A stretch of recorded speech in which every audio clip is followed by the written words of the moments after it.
He was a popular high school teen with a big heart. He was loved by everybody. He was there for anybody, anytime.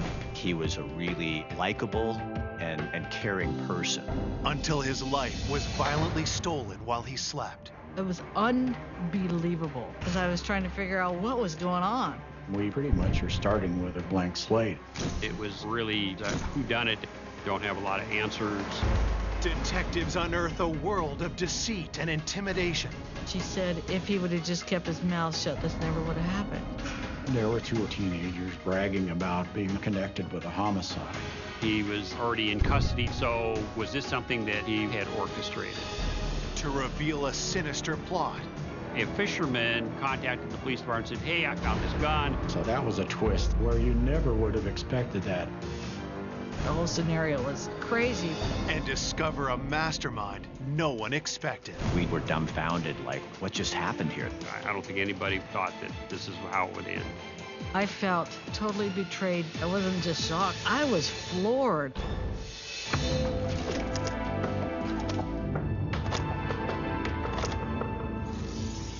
Nice. It's a good place to raise a family. It's a college community. The University of Oregon is there. It's a beautiful area of the Pacific Northwest. Eugene's a small town, relatively. We're like the second or third largest city in Oregon, but that's still about 200,000 people. It's a quiet place. In the early morning hours on Monday, October 3rd, 1994, the serenity of this close-knit community is shattered. A 911 call was made. It was a mother who was in anguish. Her teenage son had been seriously injured, bleeding from his head. Emergency units race to the home, arriving in a matter of minutes. When the first responders arrived, they were able to quickly assess that it was a gunshot wound to the head. And although he was unconscious, he was still alive. As paramedics battle to save the teen, police arrive to investigate the shooting. Janice Itura identifies the victim as her 18-year-old son, Aaron Itura. Aaron Itura was almost immediately transported to the hospital. As detectives get to work, they need to determine who would shoot a teenage boy and why. In short order, we're preserving the scene, beginning to document it with photographs, and start gathering information. His bedroom had been partitioned off inside the attached garage of the residence. He had furnished it or decorated it as, typical teen male would. He had been in bed asleep with a girl that he was dating at the time. We knew he had sustained a devastating gunshot wound to the head. The girlfriend who was lying beside him was unharmed. Police ask her to wait with the family while they continue to investigate the crime scene. Then a fragment of the bullet was found at the scene. It seemed like the caliber of the gun was a .38 caliber. The weapon is nowhere to be found, and there's no sign of forced entry to the home. Somebody had just opened the garage door. It wasn't locked. There's nothing of value missing. Detectives wonder if the attacker could have a personal motive. If somebody had a gun and they went in there to steal property, but the people woke up and discovered them, you would expect both people to be shot. The fact that one person wasn't shot and the other one was would indicate that there's a motive to single that person out. With the crime scene yielding little information, detectives question those closest to Aaron, his family and girlfriend, who were at the scene of the crime. I mean, it was a really whodunit out of the blue. Don't have a lot of answers. The police department, we were still trying to figure out what happened and who was involved. The detective questions how Janice came to find Aaron. Aaron had gone to his room and his girlfriend Carrie was spending the night. And then all of a sudden, about 1:30 in the morning, I hear screaming. I went out to the bedroom and here's Aaron on the bed and his girlfriend Carrie's just freaked out. And I looked at Aaron and he had a big old gash on his head.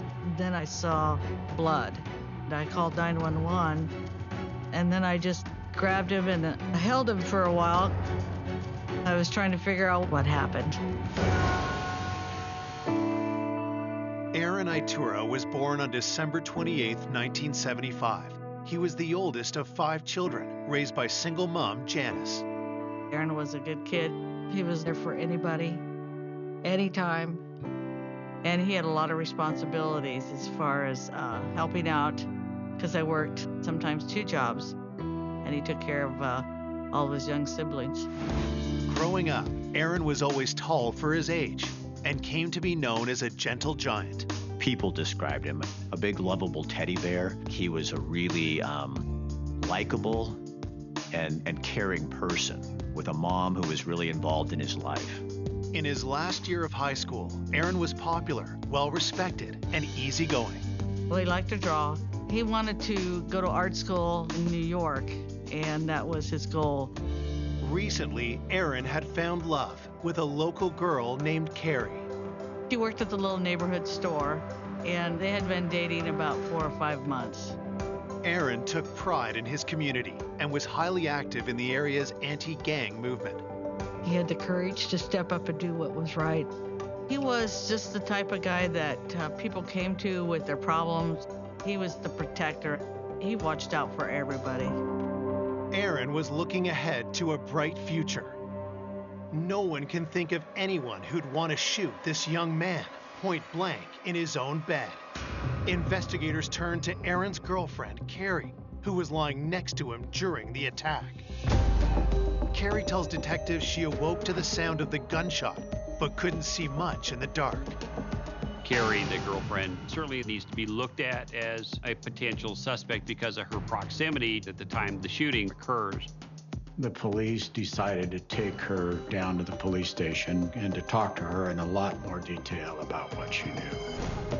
While police transfer Carrie to the station, detectives focus on Aaron's family. In the early stages, it's really important to exclude witnesses from being possible suspects. Part of the procedure of the police was to take gunshot residue swabs from the people in the house. I needed to get to the hospital. I needed to see how he was, but we couldn't leave. We had to wait till we were cleared through the gunpowder residue testing. Aaron's mom and siblings test negative for gunshot residue. They immediately race to the hospital. Janice was almost immediately notified by a doctor that her son's brain scans showed that there was no brain activity. The nurse was trying to tell me that, he's not going to make it. Later that morning, the decision is made to take Aaron off life support.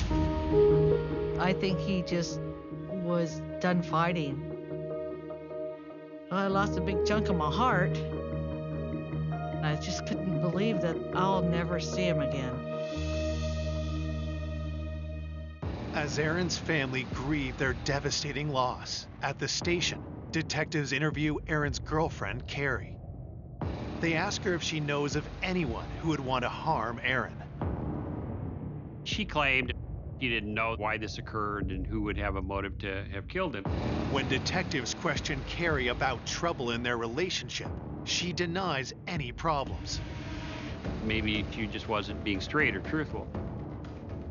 Right off, you can't rule out the possibility that someone like Carrie may have shot Aaron for some personal motive. Forensics check Carrie's hands and clothing to determine if she fired the weapon that killed Aaron. Gunshot residue wasn't there. Swabs confirmed that she was not involved in a shooting. With Carrie ruled out as the shooter, police ask her if anything unusual happened that night. She tells police about a mysterious phone call Aaron received just hours before the crime. Carrie had mentioned a call had been made to the house.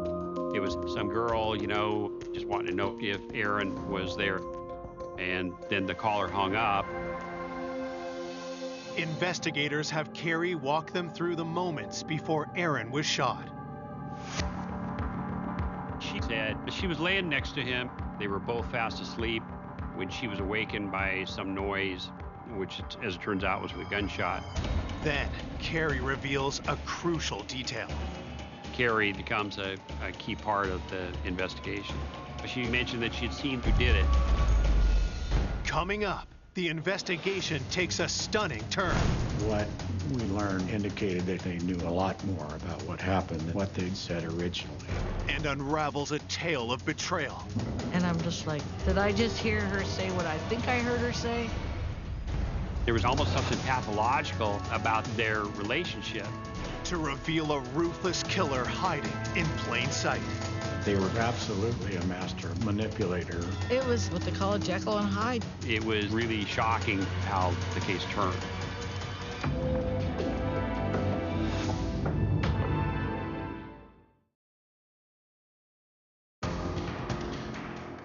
Police are investigating the murder of 18-year-old Aaron Itura, gunned down in his sleep.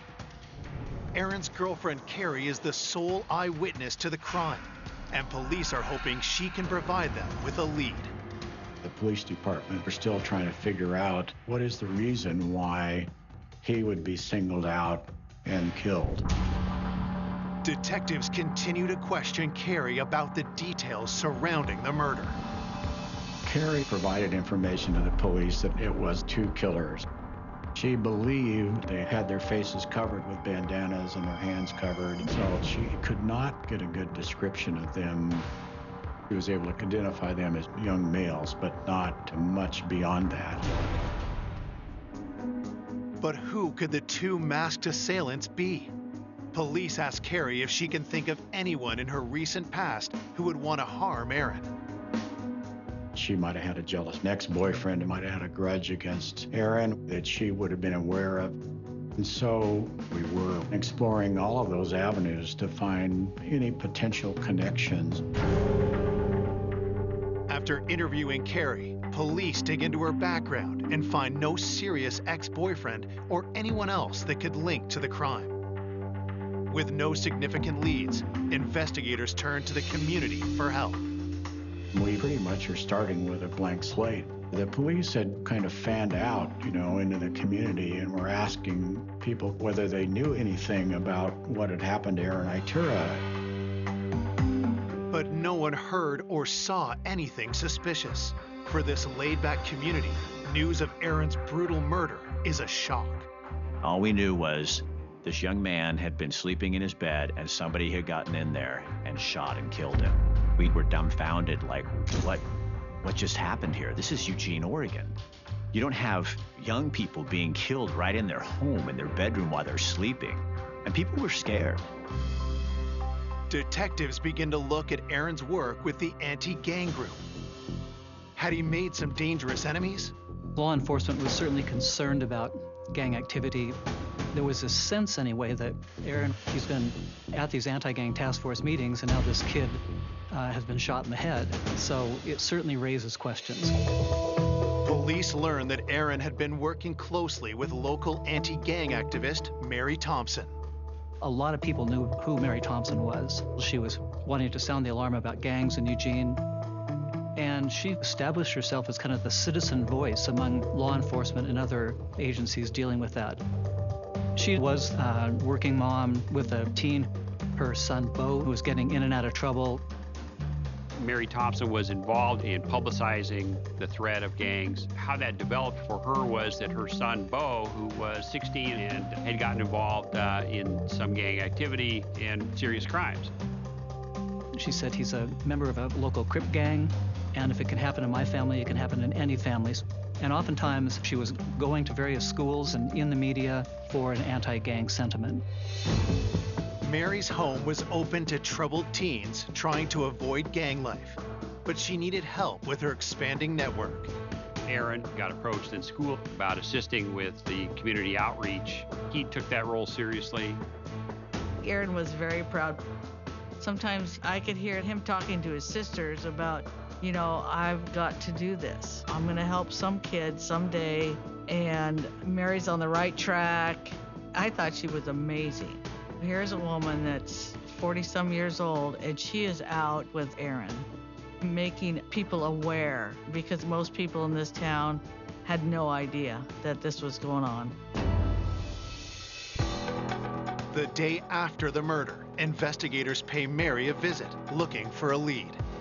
She was shocked that Aaron Itura had been shot and killed, and more than willing to try to help in any way that she could.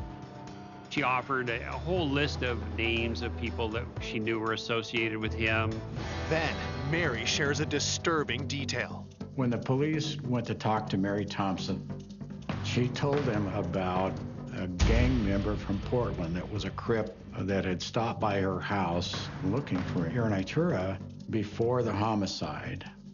And she identified him by the name of Sonny and said what kind of car he was driving. And this gang was dangerous. He wasn't somebody that she previously knew, just that he had showed up and was inquiring about Aaron. Where does he live and what can you tell me about him, sort of thing. Her information was that people in the gang life up in Portland were upset because of Aaron's cooperation in anti-gang efforts. Given the proximity of when this had occurred to Aaron's death, you couldn't ignore that this might all be coming out of people in Portland.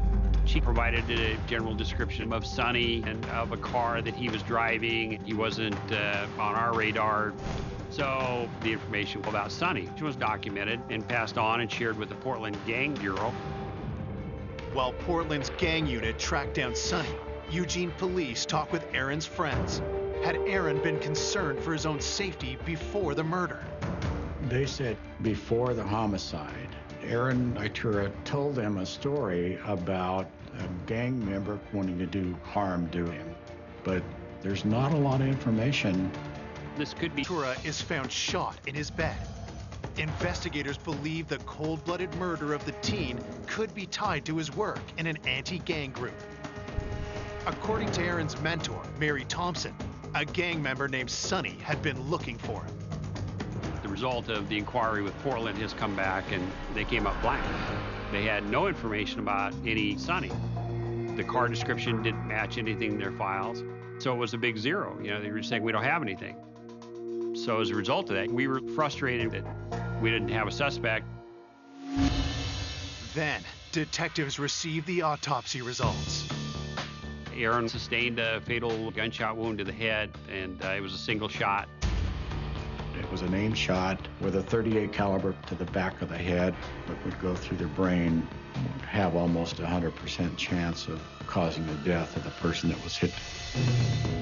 48 hours into the case, with few clues to investigate, the pressure on police increases. There's a sense of uncertainty and unease, you know, that can permeate the community if you don't solve this crime, if it remains unsolved. When you're in a small community, you want some answers because somebody out there in the town we live in snuck into the bedroom of this young man and killed him. That's scarier than anything when you don't know any other details. The lack of progress also takes a toll on Aaron's family. There was times that I would have been willing to follow Aaron, but I put my grief on the back burner. Continue taking care of my kids because it's not their fault. But it was so hard with just certain songs, certain times. I just would kind of collapse. It's just kind of what you do. Fortunately, Janice isn't without support. Friends like Aaron's mentor, Mary, help the family get through tough times. Mary Thompson was very sorry. She couldn't understand who would ever do that. We both were grieving. So I got some really nice words from her. I'm in the mindset of, well, we're going to catch who did this, who shot him. And she's like agreeing with me, yeah, we need to find out who did this. At the station, police search for new leads and find a report about a recent incident involving Aaron and are surprised when they come across a familiar name. Mary Thompson's son, whose name was Bo Flynn, was connected to this case. He was 16 years old. Bo had been involved in the juvenile system before for his violence and criminal activity. He was empowered and emboldened by dangerous crime. We learned that Mary asked Aaron to keep an eye out for Bo and try to steer him clear of trouble. The plan was just simply for Aaron to spend time with Bo, be a positive influence. But instead of Bo moving away from trouble, He drags Aaron into it. 3 weeks before the murder, they have a dangerous encounter. Bo and Aaron were in West Eugene and encountered some other youths, and one of them had some prior issue with Bo. Bo suspected that this kid had snitched him off, or they got into an argument or whatever it might be. The confrontation escalated.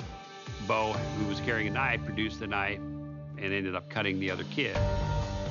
Patrol officers arrived and they both were arrested. Aaron went to the Lane County Jail. They had to go down and get him. And I was so mad at him that I said, "You're responsible for your actions." But he did know right from wrong. And he was not afraid to stand up for what was right. Then, Aaron makes a risky decision to testify against Bo. Aaron was killed on October 3rd, just 2 days before he was due to give his witness statement. Was this the reason for Aaron's murder? We consider the possibility that Bo was involved in the killing, especially as this potential motive emerged that Aaron was a witness in a pending case against Bo that would result in him being incarcerated potentially 3 or 4 years. Investigators pay a visit to Bo, who's in custody at the state's juvenile facility for the knife assault. He was already in custody at the time that the homicide occurred, so was this something that Bo had orchestrated? When detectives interview Bo Flynn and ask him what happened, Bo Flynn says, "I didn't do anything, I don't know anything about it." At the time, there wasn't any credible information that developed that suggested that he had orchestrated this crime. The police don't have any evidence that gives Bo's role in the commission of this murder. Having lost Bo as a viable suspect, detectives are at risk of hitting a standstill in the case. But then, Aaron's mom contacts police with a disturbing new lead. I told him that somebody heard a couple of other people at the high school were talking about how they were going to take care of the big guy, and we all knew the big guy was Aaron because he was the biggest kid at Willamette High School. We also were hearing rumors that there were 2 young gang members involved in the community bragging about being connected with a homicide. Police dig deeper into these rumors, turning to Aaron's friends for more details. When we're talking to kids that were associated with Aaron, we're just trying to find out, what do you know and who could have done this?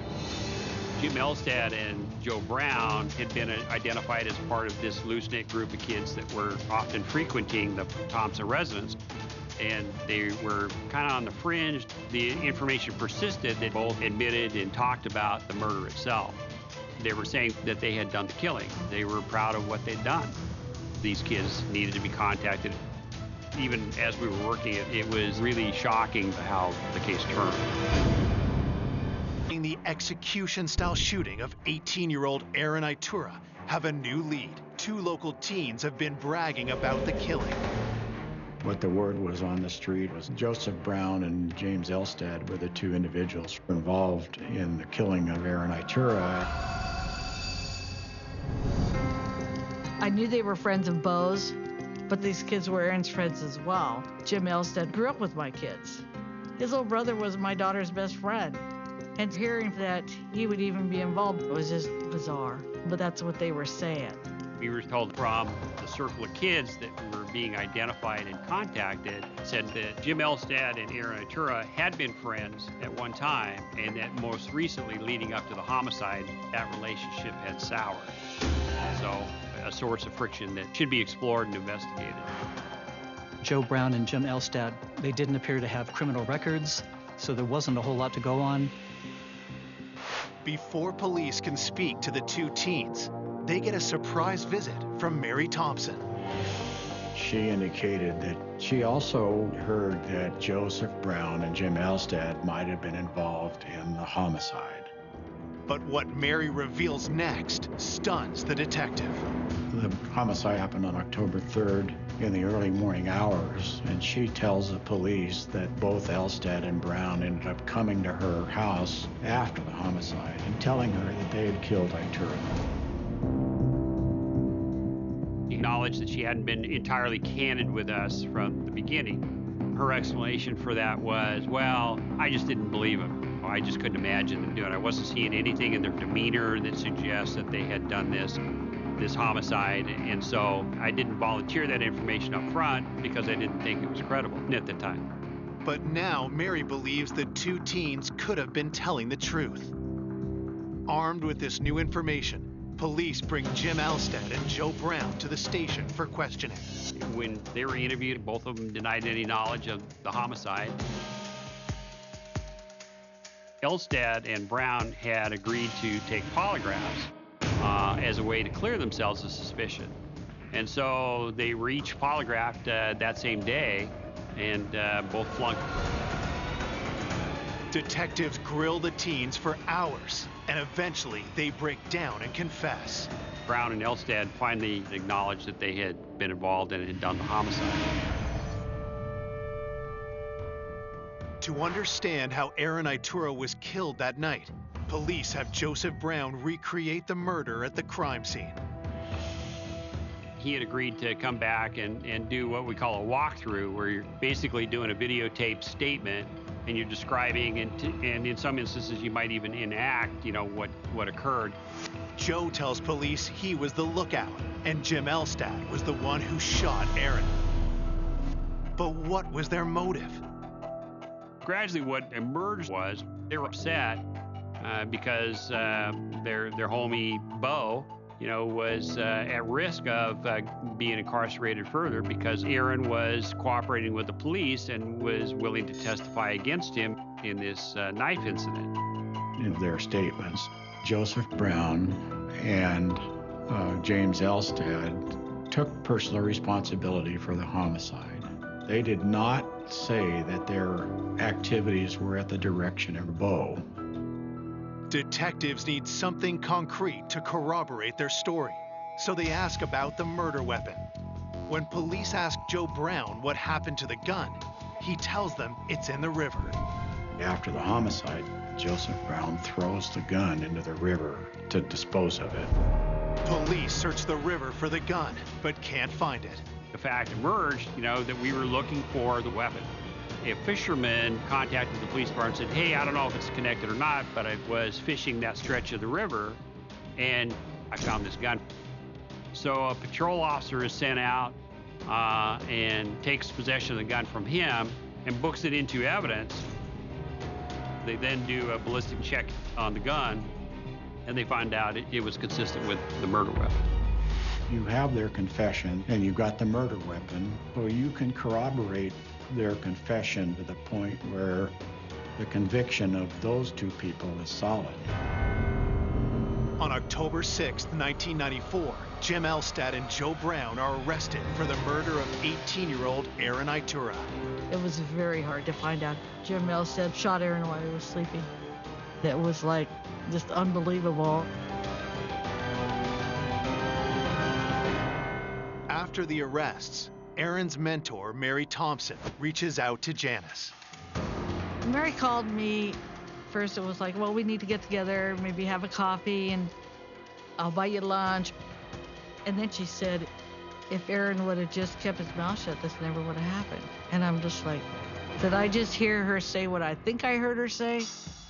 At that point, I got real concerned. So I called Detective Rainey and told him what happened. What we learned indicated that Mary knew a lot more about what happened than she had said originally. For police, Mary's alarming statement is one of many things they are now questioning. Initially, it was thought to just be this homicide that had been committed by these two guys, but there was just this overriding perception that she was more involved than she had admitted.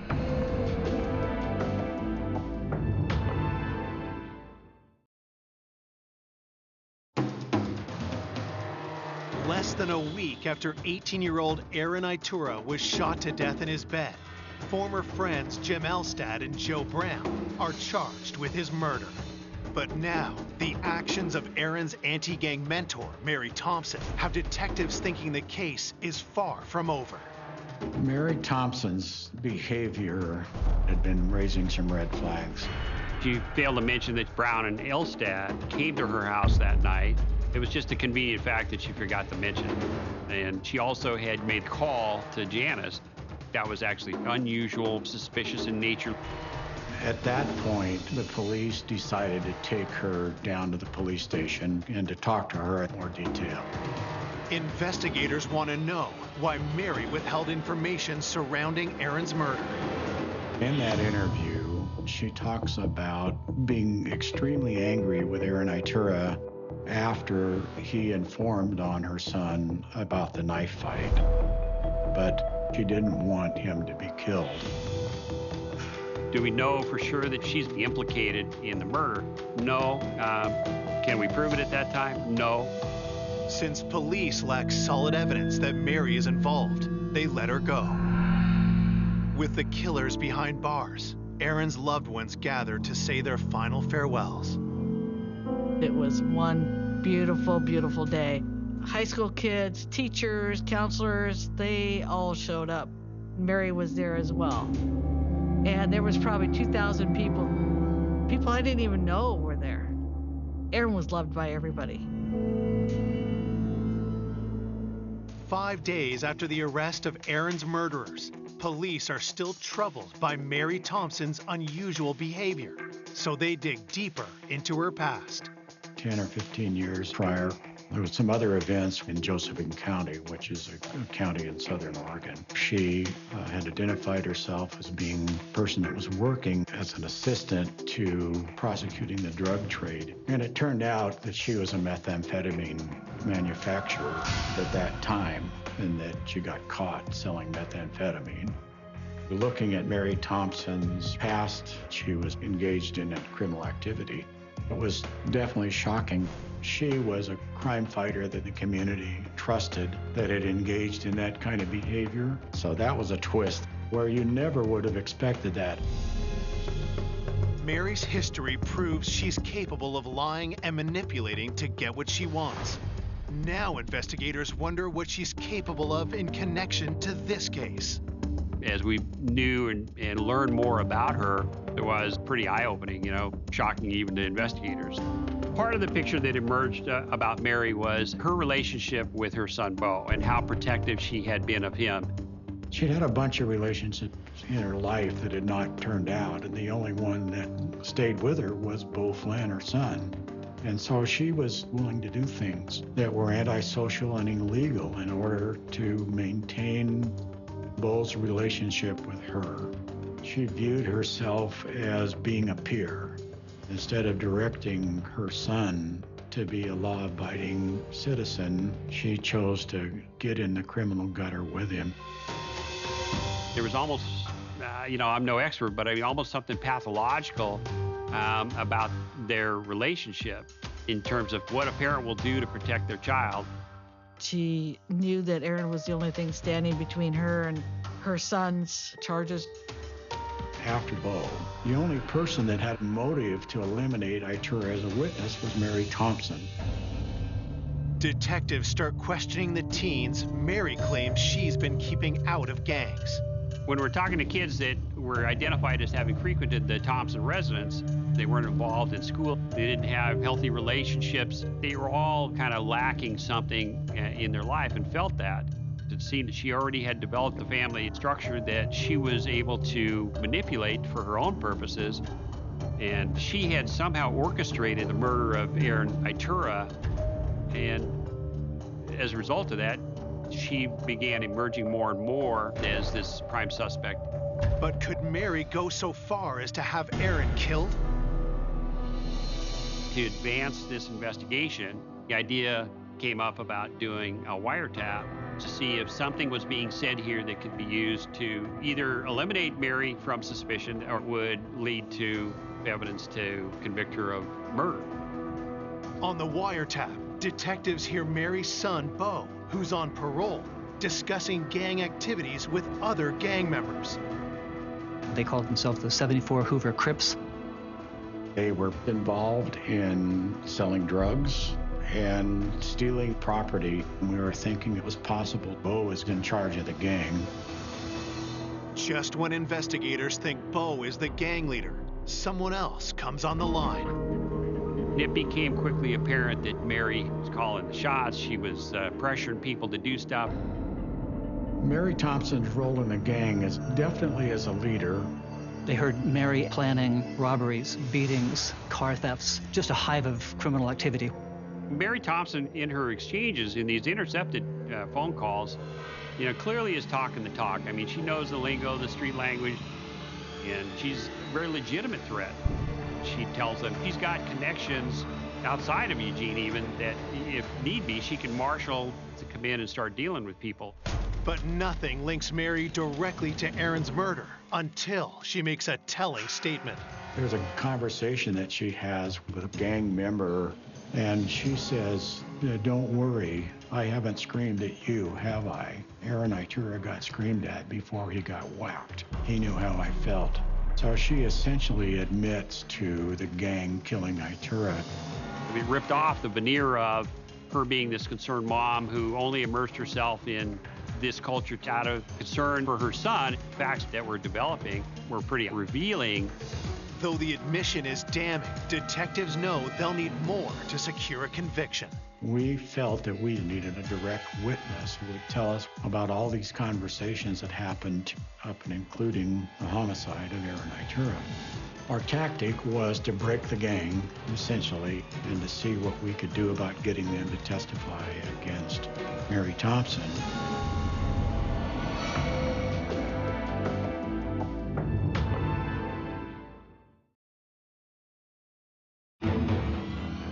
In the cold-blooded killing of Aaron Itura, police have arrested 2 young gang members. Now, wiretaps have revealed Aaron's anti-gang mentor, Mary Thompson, is actually a ruthless gang leader. Mary Thompson became a prime suspect in the case, and the wiretaps were really instrumental in revealing the extent of the influence that Mary had. Investigators are now convinced Mary is behind the 18-year-old's murder. But to charge her, they need additional evidence. We arrested the gang for all of these crimes that they committed that we knew about during the wire, whether it was committing a burglary or stealing weapons. Investigators then question the teen gang members, hoping to get them to flip on Mary. The prosecutor thinks their best shot lies with one of the youngest members of the gang, named Lisa. We decided that we were going to give Lisa immunity on the condition that she testified about the gang and about the homicide of Aaron Itura. Lisa agrees to tell investigators everything she knows.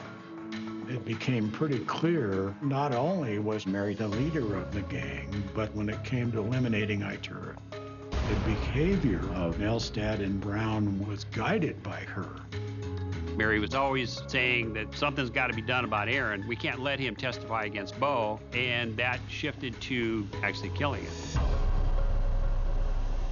From Lisa's account of Aaron's murder, the missing pieces fall into place.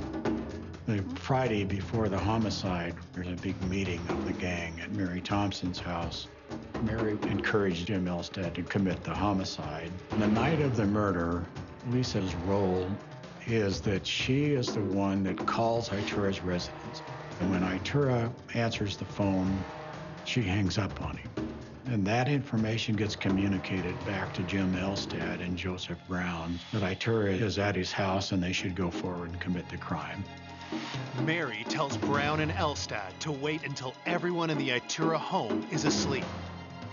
1:30 in the morning, when Aaron was in bed with a girlfriend, Carrie, they were both fast asleep. Brown and Elstad had snuck into the room, and Joe Brown was the lookout. And then Jim Elstad hadn't hesitated and fired once into Aaron's head. Carrie then was awakened by that noise. By then, Elstad and Brown had fled the garage.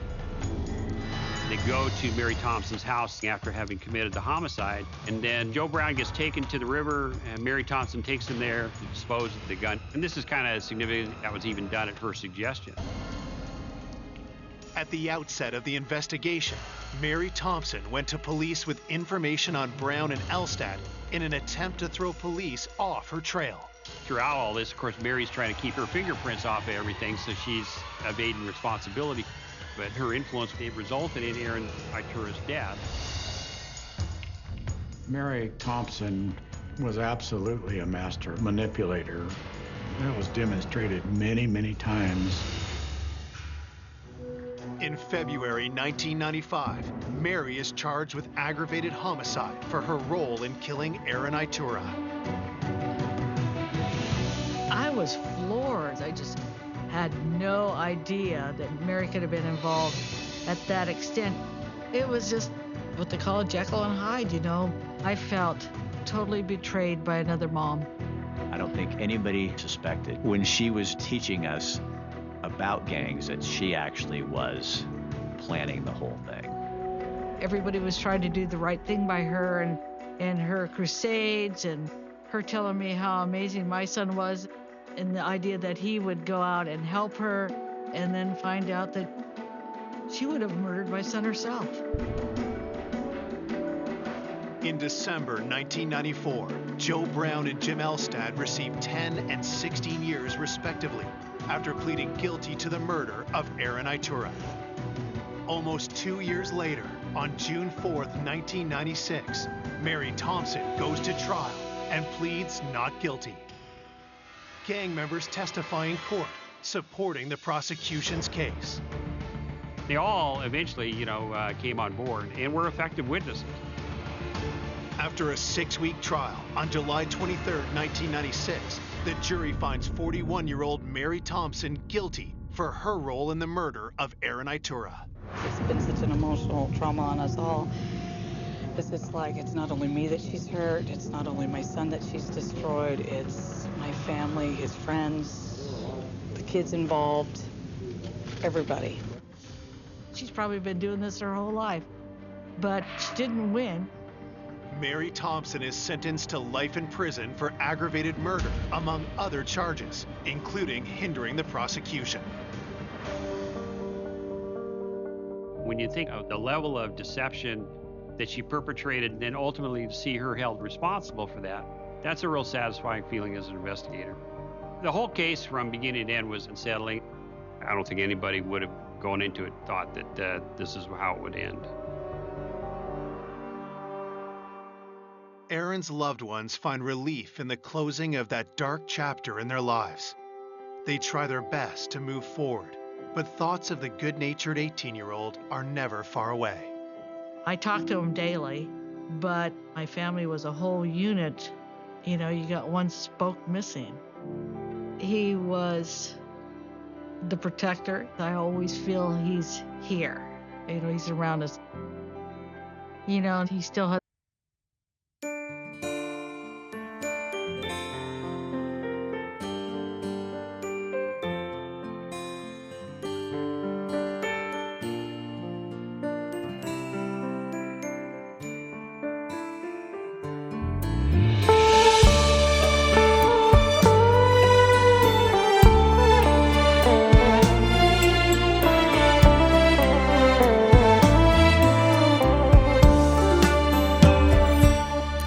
Quê tôi nhớ thuở nào, tháng ngày đời réo neo, con chim kêu chiều chiều, nghe vời vời hắt hiu, câu hò sâu lắng ru đời tình nghĩa nặng, ơi hò ơi ơi hò.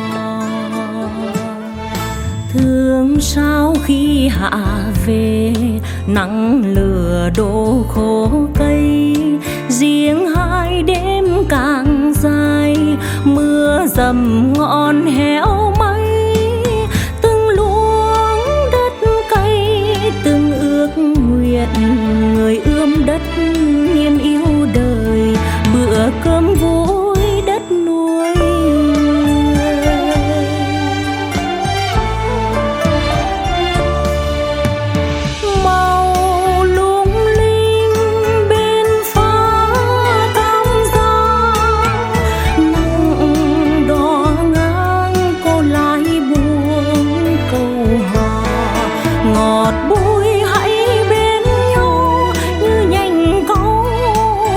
địa châu, mặn mà nghĩa phu thế, chớ phụ câu thề.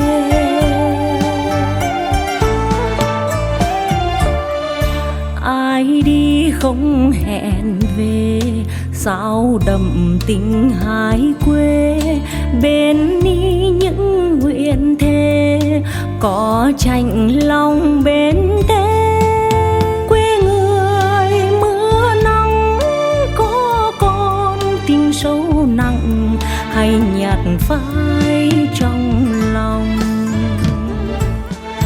Bên đây chân trời rộng, sức trẻ dài đôi chân, bên đây bao cảnh đời, cảm nhận lòng bão dung.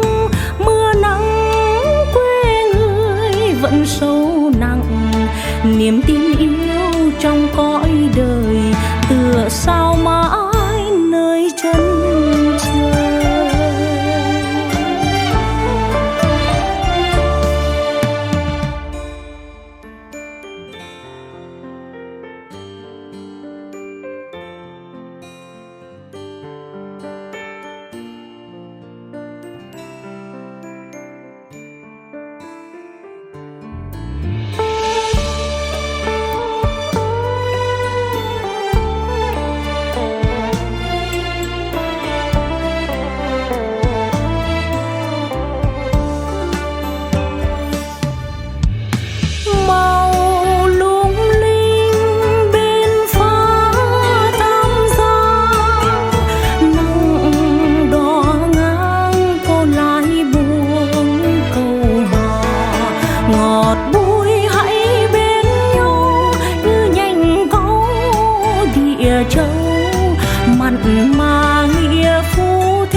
Không hẹn về, sao đậm tình hai quê, bên ni những nguyện thề, có chạnh lòng bên tế.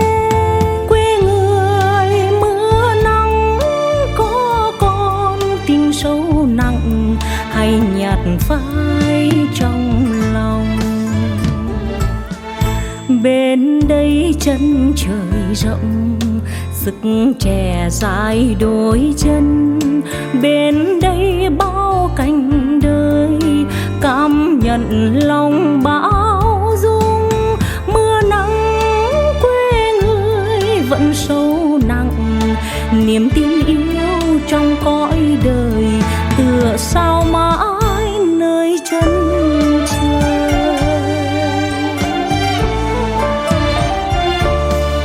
Niềm tin yêu trong cõi đời, tựa sao mãi nơi chân trời.